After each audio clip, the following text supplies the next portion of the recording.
امریکی صدر کے افغانستان میں ناکامی اور انخلا پر بیان، طالبان نے بھی اپنا رد عمل دے دیا۔ امریکی صدر جو بائیڈن افغانستان سے انخلا کے سوال پر بھڑک اٹھے اور الٹا صحافیوں پر ہی سوال داغ دیا کہ کیا آپ افغانوں کو ایک حکومت پر متحد کر سکتے ہیں۔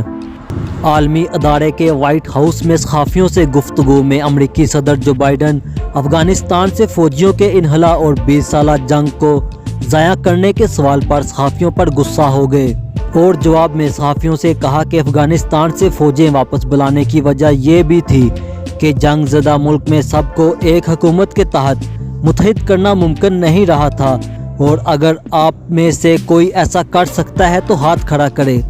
صدر جو بائیڈن نے کہا کہ افغانستان حکومتوں کا قبرستان اسی لیے رہا کیونکہ وہاں اتحاد ناپید ہے۔ ہم ہر ہفتے اس 20 سالہ جنگ پر $1 ارب خرچ نہیں کر سکتے اور مزید اس خرچے کے متحمل نہیں ہو سکتے۔ امریکی صدر نے مزید کہا کہ افغانستان سے فوجی انخلا کا فیصلہ سابق صدر ڈونلڈ ٹرمپ کے دور میں کیا گیا تھا اور ہم نے اسے عملی جامہ پہنایا تاکہ قیمتی جانوں، وسائل اور اخراجات کو بچایا جا سکے۔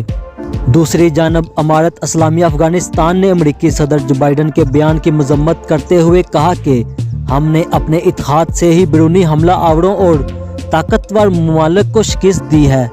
افغانستان میں طالبان حکومت کے وزارت خارجہ کے ترجمان عبدالقہار نے اپنی ٹویٹ میں افغانوں کے درمیان تقسیم اور اتحاد نہ ہونے کے امریکی صدر جو بائیڈن کے بیان کی شدید الفاظ میں مذمت کی ہے۔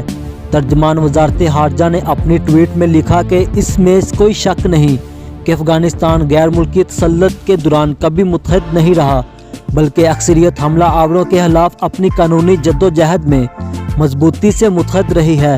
افغانستان کے بارے میں مسٹر جو بائیڈن کا حکومت کا قبرستان ہونے کا تبصرہ بذات خود افغان اتحاد کا اعتراف ہے۔ افغانستان نے کہا کہ تقسیم نہیں بلکہ متحد قومیں ہی حملہ آوروں اور عظیم سلطنتوں کے زوال کا سبب بنتی ہیں۔ قبضے کے خاتمے کے بعد ہم نے دیکھا کہ کس طرح ہم نے محدود وسائل کے باوجود مختصر مدت میں امن قائم کیا، مجموعی سلامتی کو یقینی بنایا اور ملک میں مرکزی حکومت قائم کر کے افغان قوم کو متحد کیا۔ ہم نے اتحاد کے ذریعے ہی خود سے بڑی قوتوں کو شکست دی ہے۔